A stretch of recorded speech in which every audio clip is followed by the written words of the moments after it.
All right, thanks for coming back for part two.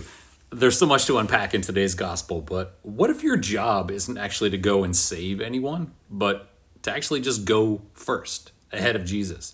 So in Luke 10 today, when Jesus sends out the 72, he sends them to the towns that he intends to go visit himself, but he sends them first. He sends them ahead, like John the Baptist, like a herald before a king, to prepare the way, to make straight the path, and to stir the soil of hearts before the word made flesh can take root.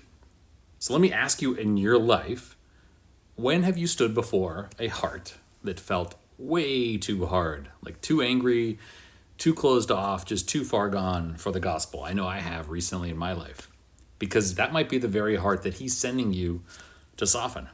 And that's what the 72 did. That's what John the Baptist did.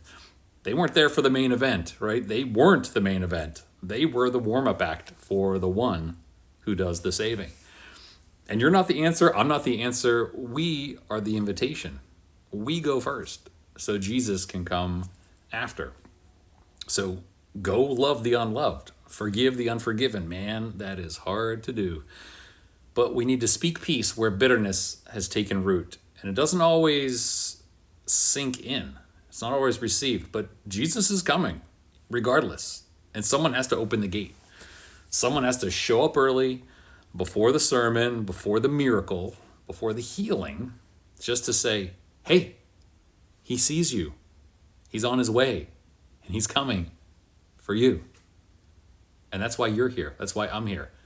That's why you're at that particular job right now that you don't want to be at. That's why you're in that family. That's why you're in that broken place. You carry heaven into places where Jesus is already scheduled to arrive. It's on his calendar. He's scheduled to be there. You got to be there first, because every heart that is touched is a heart he intends to visit. So go, not because you're strong, but because by your baptism you're sent. And not because you have all the answers. I certainly don't.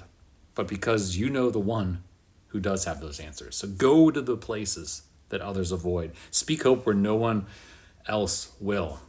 And be the light in the shadows. Bring light to darkness and order to chaos, and mercy in the silence. Because someone is out there waiting, not for your perfection, not for your perfect words, but just simply for the ministry of your presence. And through your simple yes to the Lord, Jesus draws near. And you may not see the change. You may never know the outcome, but your love can actually soften the ground for the seed that he will plant. And when he comes, they'll still have to choose to welcome him or to walk away. But your part is to go first. He's still coming. He's still healing. He's still saving. He still sends messengers first, like you. And only God can send a nobody ahead of a king and turn their whisper into a trumpet that shakes eternity. From all of us here at Only God Ministries, may God bless you and keep you close. And thanks for watching.